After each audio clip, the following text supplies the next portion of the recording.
Welcome once again to Superconnectivity. I'm your host, Charlie, the Professor Esser.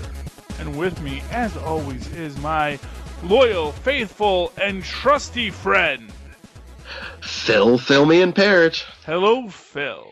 Hello, Charlie.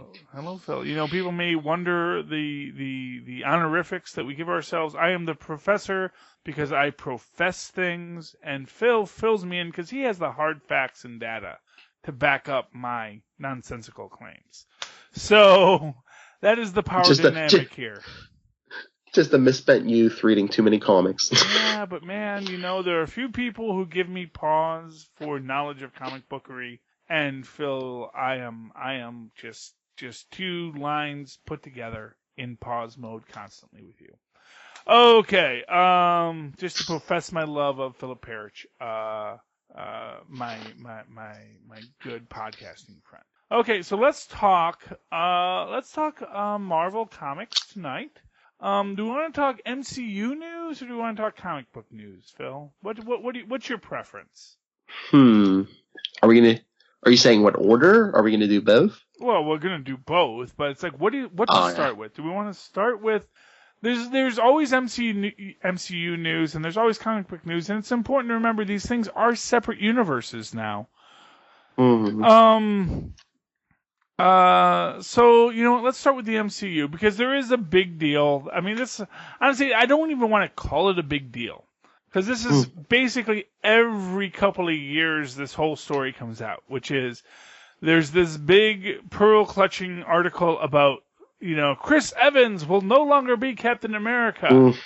And then Chris Evans has to come out and says, I never said that, And basically what it is after Avengers 4, Chris's contract is up. And what he said is, I would be more than happy to come back as Captain America. Marvel has to ask me to be Captain America. I can't just say, I'm going to be Captain America, because they may kill me off, they may do this. Whatever happens, happens, but I like being Captain America. I don't want to stop being Captain America. Please stop giving Bucky and Falcon hope. Is basically what he's saying. I think it's just a combination of, he hasn't signed the contract yet, so these people are looking for clickbait. And two, I mean, I don't think Marvel wants him coming out and saying, oh yeah, I definitely make it through Infinity War. Yeah, well, but more to the point, I think it's just, it's kind of like, and this is this dynamic we keep on seeing, which is that if you work for Disney Marvel, you want to keep working for Disney Marvel. It's a good place to work. It's like, Ford Motor Company in 1963, it's a great place to work, good benefits, good money. And you do your job there, and you come in, you do your work, and then you get sent home, and then maybe you go do some indie films on the side, because you got the money to just go do some crazy indie thing. If you really feel like it, you get to direct, which is what Chris Evans really wants to do, because that's what everyone wants to do, is to direct, because they think that's great. If only they knew the real power is in being a producer. A writer-producer, that's what you want to be. A writer-producer writes his own ticket, but, actors, they're not that bright. They always want to direct. But Chris Evans, he wants to explore other things if Cap doesn't happen, but he's more than happy to come back to Cap. Logan, what's his name? Hugh Jackman will more than happily come back to be, Wolverine if Marvel asks him, as will Patrick Stewart happily be Charles Xavier again if Marvel asks them. The guy who played Dr. Doom wants to be Dr. Doom at Marvel again, and they're like, yeah, we'll let you know. No one wants you to be Dr. Doom again. I'm sorry. The guy who played Silver Surfer has a better chance. Honestly, here's what I'm going to tell you right now. If the Commish wants to be the Thing again, he can step in and be the Thing again, over at in the Marvel. in the same exact suit. That's going to happen before you're Doctor Doom again, kid. Yeah, exactly. And the Commish doesn't want to put on the suit again, but I bet you if Marvel asked him to put on the suit, he would totally put on the suit. I because the suit looked good. Hey, MCU production, Okay, I'm in. Well, not only that, but it's a better story. And honestly, like I've said, first off, I thought the suit actually looked good. I'm sure it was mega uncomfortable. But as the director said, I don't think the thing is comfortable being the thing. I think that's the whole point of the thing, is that it's kind of a lousy existence to have. But, so Chris Evans is not walking away from Captain America anytime soon, if you'll let him. He will happily stick around and be Captain America for as long as you want. Pay him money, and he will be there. And it's not even like he's like at Robert Downey Jr. money, because it's not like Chris Evans, like I've said before, Scarlett Johansson, you got to pay your Scarlett Johansson money. And granted, that is only 2/3 of what Robert Downey Jr. gets. But that's a lot of money now, It's like 2/3 of what Robert Downey Jr. gets. That's a lot of money. If by a small country with that. Yeah, well, and that's the thing. And honestly, not for nothing, I'm going to tell you right now, Scarlett Johansson should be getting more than Robert Downey Jr. money. Scarlett Johansson opens things, full stop, and that has to be acknowledged. And she opened Lucy. She opened Lucy hard, and Lucy. I mean, it's a great. I won't say it's a great film. It's a good film. It's a good film, but it's not. It's not what people were promised when they went to see Lucy. But it still stuck around. It was like, oh, okay, this is a good enough film with Scarlett Johansson leading it, And Scarlett Johansson's a pretty awesome actress, honestly, Scarlett Johansson, like I say, and I said this last week, the only reason we don't have a Black Widow film is because I don't think Marvel can afford Scarlett Johansson anymore. I think she is way out of their league at this point, and and that is kind of my story on the Black Widow film, is that we will never have a Black Widow film because, Marvel can't afford Scarlett Johansson, because they know if they actually do a they know that basically Scarlett Johansson gets to write her own check for the Black Widow film. Should have did it in phase 1. They should have, man. Honestly, why you didn't follow up Winter Soldier with Black Widow film when you had all of your freaking proof of concept there? You could have still gotten that Black Widow film. Although I don't think we're getting a Black Widow film. I think we'll get a Mockingbird film before we get a Black Widow film. And I don't think it's because Marvel doesn't want to do it anymore. I think it's because Scarlett Johansson is like, yeah, my agent says I get a lot. I get Robert Downey Jr. money. Honestly, Robert Downey Jr. maybe should get like 2/3 of what I get for this, because,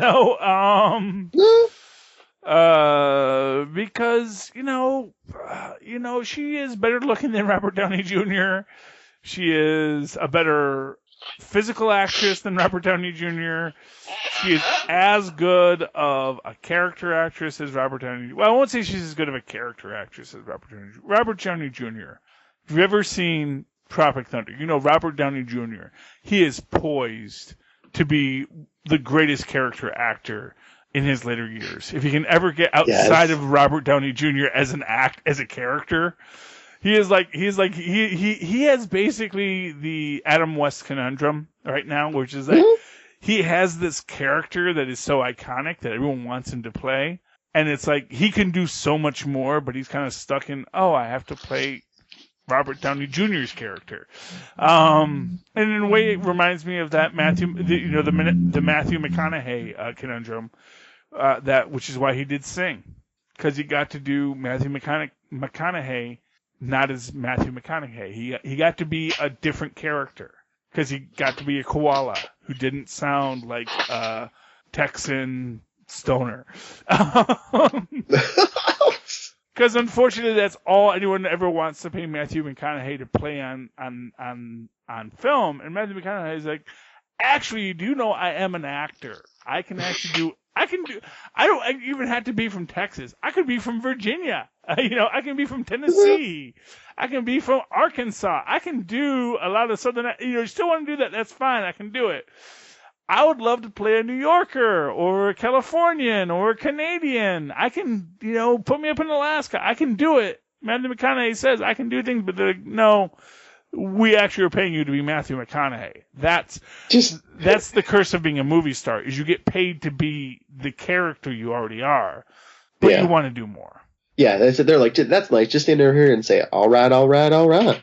Yeah, and it's like, I'm sure he's like, I've said that before. You could loop that, And, and that's the thing. Now, Scarlett Johansson, and again, with Scarlett, it's like, not that I don't think she could do it. I'm just going to say no one's ever given her the opportunity to.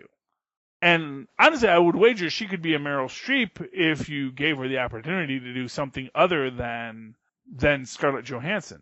Mm-hmm. And to that effect, I mean, I imagine that's sort of like the glory of being Meryl Streep, is that because she came up in an era where really to be an actress, you were a character actress, because you had like 6 types of women you had to play, but you had to play them in every different combination.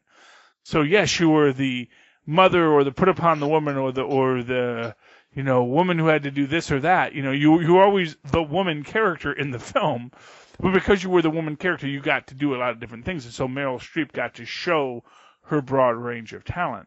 I think Scarlett Johansson will be the Meryl Streep of this century, of the first half of this century, when she's aged out of wrapping her legs around somebody and flipping them over her head.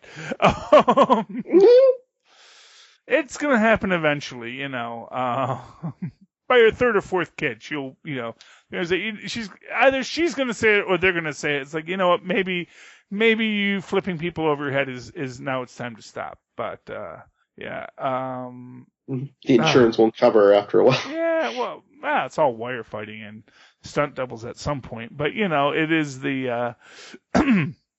eventually you get to that Roger Moore stage of the James Bond story, and you're like, I'm getting too old for this, as Danny Glover would say. Okay. Yeah. So that's like one of the big news is out of the Marvel Cinematic Universe. One thing that and again, I've only watched 1.5 episodes of Iron Fist so far. But there was this theory I threw out there, and I'd like to get your feedback on this, Phil. Sure. Which is that one of the reasons that Iron Fist has gotten this less strong review is that I think this is Loeb's first solo outing into the MCU. That I think prior to this, Feige always had a hand in it. I think Feige was at least partially involved in the development of Luke Cage. He was definitely there with Jessica Jones. He was always part of the Daredevil pieces. But we had that transition around Civil War, which is when all these things were developed. And because Iron Fist is this last piece of the puzzle, is that the fact that this is now Loeb's baby, and the weakness is maybe reflected in the fact that this is Loeb's real first outing in and of him, by himself. Maybe. I mean, I'm only like 5 episodes in, so I haven't seen the whole finished piece yet, but do you think I don't know if it's the Loeb thing, or do you just think some of the bad word of mouth? Like, I know, I agree with you, some of it's the directing or the editing, it leaves something to be desired, but I don't know, do you think it's just like all the talk of like whitewashing, which... Yeah, it would have been interesting to have an Asian Iron Fist, but that kind of defeats the main focus of the story is he has to be white, just because if you had an Asian actor, they might not have felt so isolated in Kunlun. And then when he comes back, he's been gone so long, he feels like an outsider, in his old life. So he's an outsider everywhere. Well, the easy answer to any of this is that maybe the Iron Fist has to be an outsider. I mean, you can actually write that story real easy. Is that because there are more than one immortal weapon, and all the other immortal weapons are of the group, but the Iron Fist maybe is the guy who has to be the outsider. You have to have the Iron Nail in the storyline, and everybody else is something, is from within. But we got to have that one white guy for diversity, Well, I mean, it's the modern superhero story. I mean, you can't come from like a happy childhood. You have to have at least one dead parent, which he has here, and the tragedy comes from that. And like we said, he's the ultimate outsider wherever he goes. Yeah, and that, I mean, I think that's a fair cop for that. I mean, I think, here's the thing about the whole whitewashing controversy. I'm a big believer in diversity in cinema, but I do have to say that at a certain point, you really have to pick your battles. I don't think the Ancient One was the battle to have. I think the Ancient One got to be a battle because freaking George Takei realized there was an old Asian role he didn't get. And I'm going to say that honestly, because I wanted George Takei to play the Ancient One. I think everyone wanted George Takei to play the Ancient One. I think George Takei would have been fantastic as the Ancient One. He didn't get the part, and I think there were some sour grapes involved in that. And that's not to say that whitewashing hasn't been a problem throughout history, but the fact of the matter is that, you can't, here's what I'm going to say. You can't say, oh, it's horrible that you made the Ancient One a white woman, because that's an Asian character, and then say, oh, it's horrible that you made, Danny Rand. The white character, or the white guy, yeah. Yeah, the white character, a white guy, because that's the character. That was who he was. And not for nothing, to put it into the context of the comic books, Danny Rand wasn't the only non-Asian kung fu master in Marvel Comics at that time, because one of the other kung fu masters was, of course, the original White Tiger, who was a Hispanic gentleman, a very light-skinned Hispanic gentleman, of that other group, and this thing, if they had made a black Danny Rand, if they had made an Asian Danny Rand or a Hispanic Danny Rand, it would have had its own thing. I think that having the white Danny Rand, it's correct for the comics, but I think it fed into a lot of places where a lot of people were already, here's the thing. We live in an internet age. The internet age is fed by outrage, and I do think that there is a desire to find the outrage. And, here's what, as I said from the start, Iron Fist, it is not an easy story to tell, because it is at its core a classic Golden Age hero story. And, there is not a lot you can do with it beyond what it is. And, you can be upset about that, but I think here's what I'm going to actually say when you talk about the whitewashing controversy. There's actually a deeper issue at play here that no one ever wants to talk about, and you really see it in Ghost in the Shell. Because you get all this complaints about Ghost in the Shell and the quote-unquote whitewashing of the character in Ghost in the Shell. If you actually look at the anime of Ghost in the Shell, that character is a very light-skinned female, I want to say with blue eyes, that character is a typical anime female who is not directly identifiable as Asian. And this is the truth of anime. Anime is not a Japanese, it is a Japanese art form, but it is a Japanese art form that was informed by the Disney process.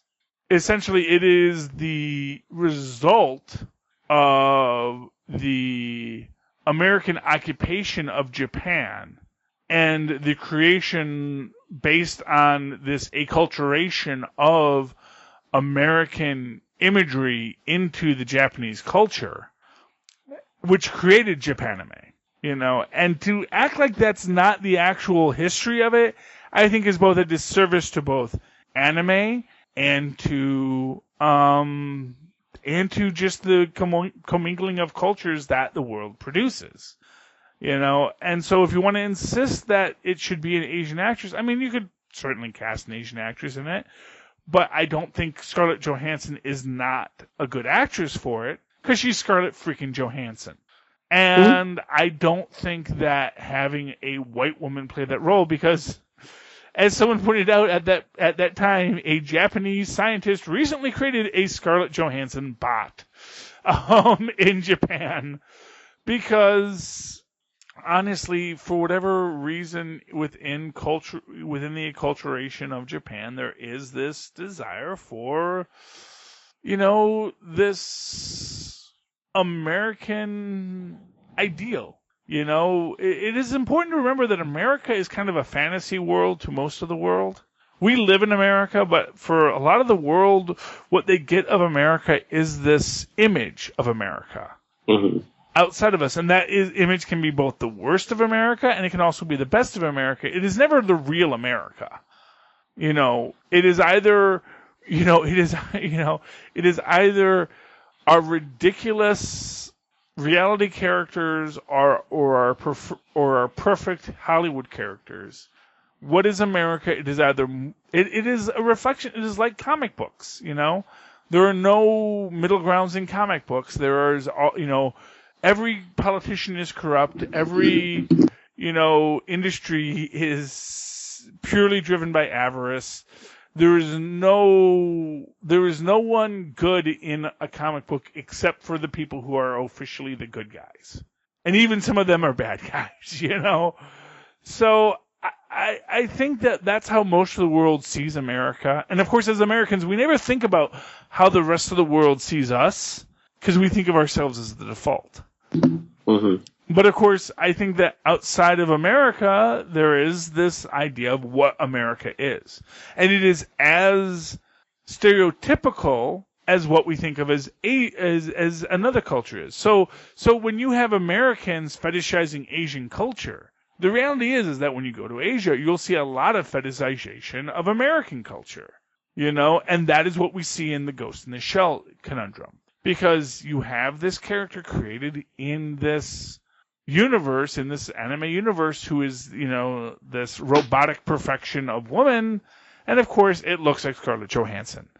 Because if you were going to create the objective idealization of a female character, wouldn't it look like Scarlett Johansson?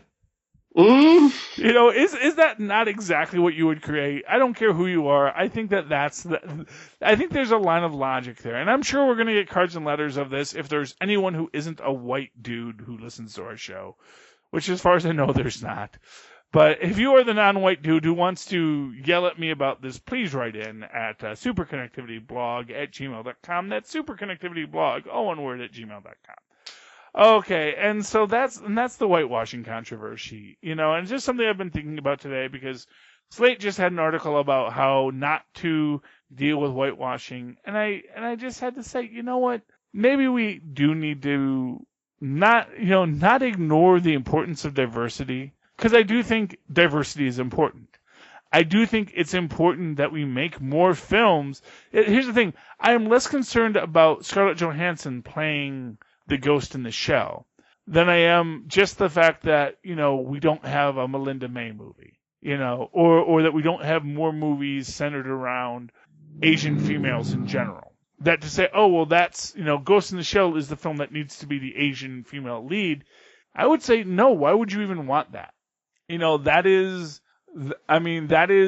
it's an action adventure kung fu shoot 'em up, which is what Asian women's are always put into.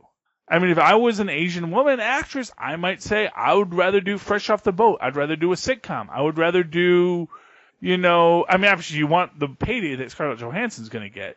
But, I would rather do something else that is away from the stereotypes and the images that we're given about our characters, about who we're supposed to be.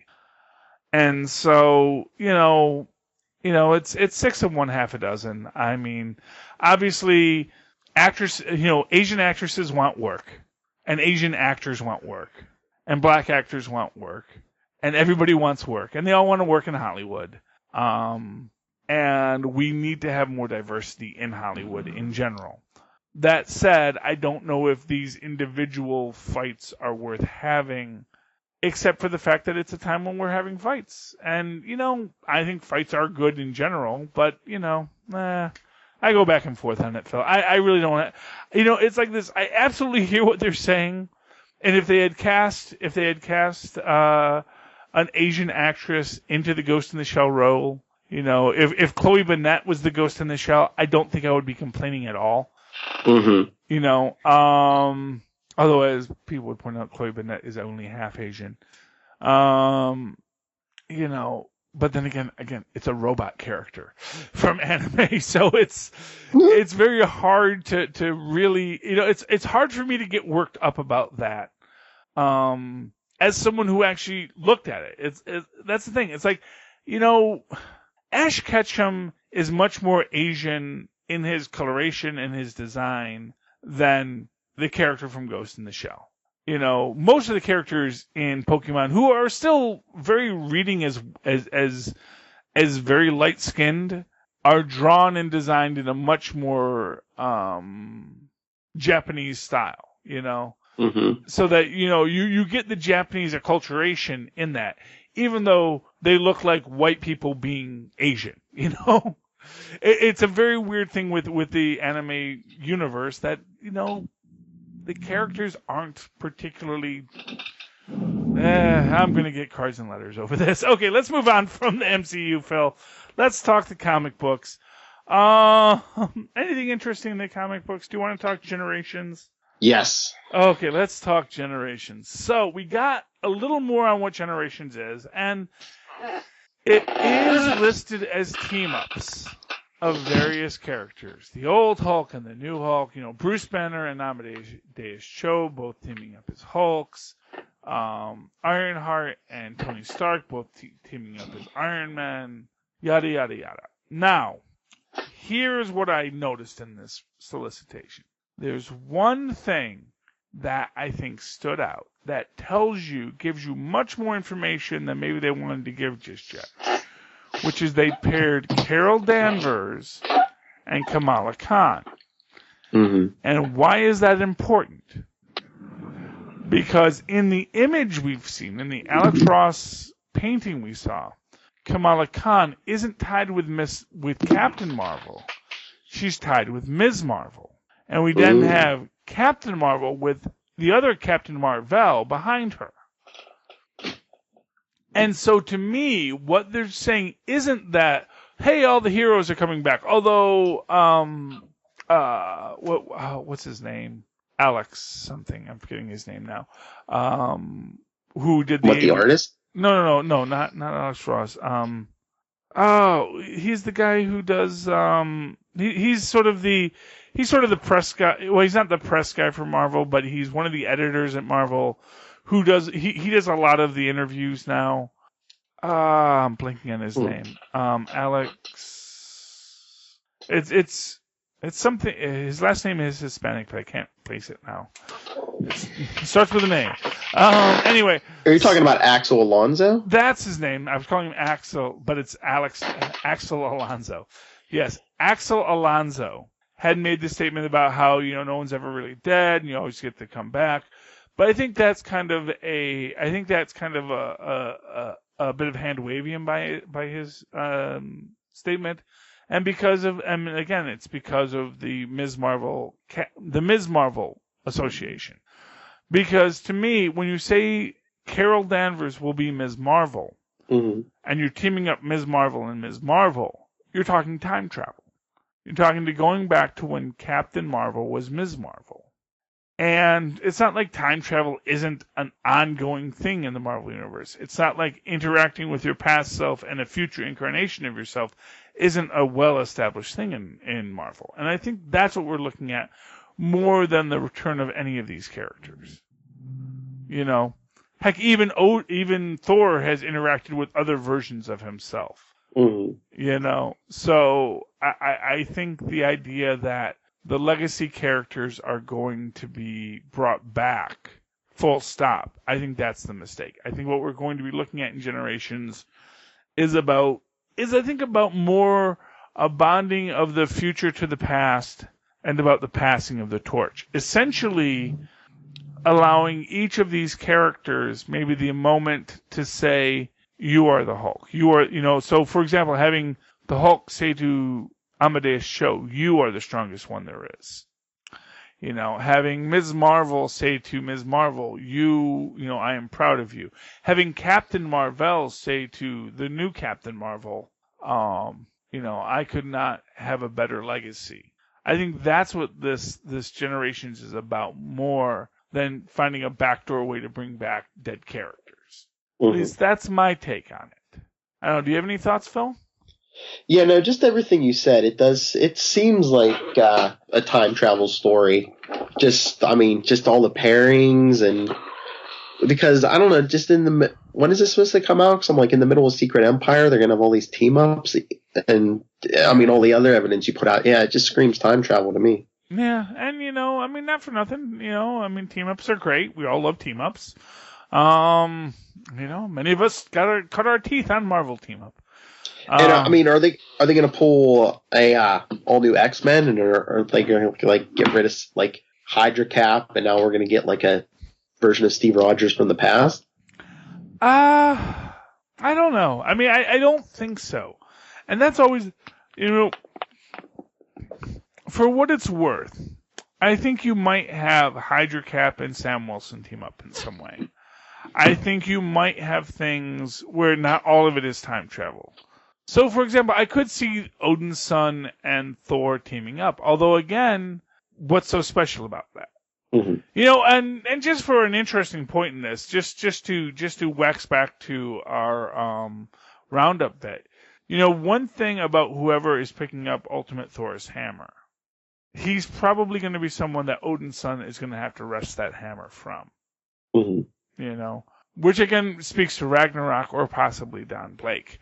Or someone else. I don't know who might have to have that hammer taken from them, but I do think that Odin's son is going to have to demand a hammer back. And maybe, maybe he gets his original hammer back, and then maybe Jane Foster picks up this new hammer after whoever is picking up Thor's hammer gets undone. There's I'm kind of, now that I'm thinking about, what's his name? Roscoe? I forget his last name. But it was the guy that after Cap became Nomad, essentially decided that the world needs a Captain America. He was an auto mechanic named Roscoe. Mm-hmm. He decided he was going to be Captain America. And then he dies horribly, which Cap felt super bad about. As you do. And, I wonder if this guy is meant to be the Roscoe Thor. He's the Thor who, I picked up the hammer and now I'm going to go fight Mengog because he's going to be in the next issue of, although actually I was reading something on that and they did suggest that the Phoenix Force is going to be part of the final judgment. So maybe it's a lot of maybe it's all the things that destroy. Maybe it's Phoenix, maybe it's Galactus, maybe it's Mangog. And they're all going to sit there and say, you all are found lacking. So maybe in that, then we get, War Thor showing up and then, gets smushed and then Odinson has to pick up the hammer. I don't know exactly what happens, but, it's a possibility. But, I definitely think that War Thor is going to be someone who has to be told you don't get to be Thor anymore. And that's the thing of for Thor, if the story that if Gore was right that no god is worthy, then it is less important for Thor to be honorable and say, I too am not worthy as I am a god, than to say, dude, you are really not worthy. Give me that dang hammer. This needs to be handled by someone who actually respects and understands what a hammer is, And I was actually thinking, it probably can't be Thunderstrike because Thunderstrike actually has a mace, It's like there are people, it's like the same reason why it can't be recognized. I think Red Norvell is moving up in the charts there. I just don't know enough about Red Norvell or Red Norval to know if he has some dark secret that, makes him an unworthy Thor. But we'll have to find out in the upcoming issues. Oh, what else is out there in the world of comic books, Phil? I mean, obviously we've got Secret Empire coming. Oh, There's yeah. all sorts of speculation on Secret Empire. But I do wonder if there's going to be, here's what I'm going to say, and I don't mean to walk back to MCU, but we've gotten some teasers on the new Agents of S.H.I.E.L.D. and I'm sorry, it is Agents of Hydra. It is very directly Agents of Hydra, and man, I just can't help but think this is going to be a Hydra Cap kind of story, Mm-hmm. I mean, maybe not officially Hydra, Marvel's giving us a lot of teasers right now with not a lot to go on, and it can lead you into some really strange areas, and I do wonder sometimes if that's good or bad, because I know that I wind up presenting a story in my head that they are never going to do, because whatever they thought of, it's either something I didn't think of, which is good, or something that I dismissed as too obvious, which is bad.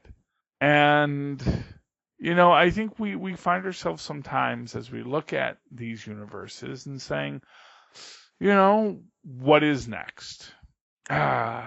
I don't know, Phil. I'm at a loss. I really am. Is there anything you really want to talk about tonight, Phil? Phil, can you hear me? Phil, did I lose you? Okay, you can hear me, Phil? Okay, why can I not hear you? Okay, let me see what's going on here. Okay. Hello? Oh, hello, there you are, Phil. Okay. Sorry. Forgot I was on mute. Oh, Philip. I had to blow my nose. I didn't want to blow my nose all over the podcast. Yeah, I understand, but you're supposed to it's like I mute myself all the time when I want to eat something or drink something or do something that is untoward on the podcast, but you gotta... It's getting late. I forgot. Okay, Phil. So, Phil, final thoughts tonight on Super Connections and things you love and things you hate in the Marvel Universe or the DC Universe, because let's throw some shade or some sun there if it needs it. I think we hit everything I was thinking about. Okay. I do want to say, NBC, I'm not happy. You told my DVR that Powerless was on, and then you put it Trial and Error. Trial and Error is an interesting sitcom. It's got John Lithgow on it, which right there means it's good. But I want my Powerless back. Don't chintz me on the Powerless, man. Don't chintz me on the Powerless. I like that show. Beyond that, Justice League, has Wonder Woman peeing, so that's a thing for you. Good. Did you see that poster, Phil, or no? No. Okay. Yeah, it was honestly, it was just the AV Club decided to go for, because basically they have Wonder Woman with her legs a stance and a big yellow line coming between her legs. Yeah. Honestly, it's only there if you want to see it, and apparently the writer at AV Club wanted to see that. But yeah, honestly, yeah, I don't think the Wonder Woman film's going to live up to the Linda Carter legacy, and that's sad. But at least it's not the Fantastic Four. Yeah, and but yes, Powerless is good. I hear the last episode of Legends of Tomorrow was really good. I haven't finished watching it yet. I look forward to watching it, although I won't be podcasting on it because the business of podcasting is a difficult thing, and I am not going to be doing that going forward. But I hope you all enjoyed my time on it. I'm still going to watch the show and tweet about it, and Zach and someone else will be taking over for that for the rest of the season, and we'll see where it goes next season. Okay, Phil, if anyone wants to talk to you about anything Marvel or DC or anything else, where can they find you? If you want to know what it's like to podcast with a great figure in podcasting history, you can, like Charlie Esser, you can email me, nightwingpdp@gmail.com. On Twitter, I am @nightwingpdp. And check out all the podcasts, all the shows here on Enough Said, Before the Bat, Legends of DC, Channel 52, and Charlie Esther's on 80s Reboot Overdrive. But honestly, check out Southgate Media Group. There you will find a podcast. Whatever you're interested in, you will find a podcast. There's over 100 podcasts. It is an amazing network we're on, honestly. There's everything for everyone in every way. Yes. And we love that about it. Okay, and of course, if you ever want to reach out to me, tell me how much I'm great or how much I suck, please do so, because honestly, I need that negative criticism. You can't do anything with positive criticism. Negative criticism you can take and try to do better. Positive criticism is the most unhelpful thing in the world.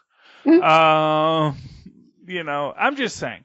So if you have some criticism that's negative, or if you have positive stuff you want to say, I like to hear it. I'm not going to lie. It's good to hear, hey, Charlie, you're awesome. I'm like, yeah, I know. Thank you.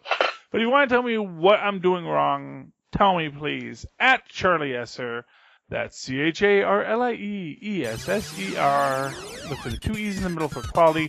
That's the newfangled Twitter way of communicating, which I do from time to time as television shows are interesting. And of course, write to me in that old-fashioned email way, in that slow way that us old men like to do. At superconnectivityblog@gmail.com. That's superconnectivityblog, all one word, at thegmail.com. Well, actually, at gmail.com, not thegmail.com. So, yes. Okay. Thank you for connecting with us tonight, ladies and gentlemen. Please connect with us again. Good night.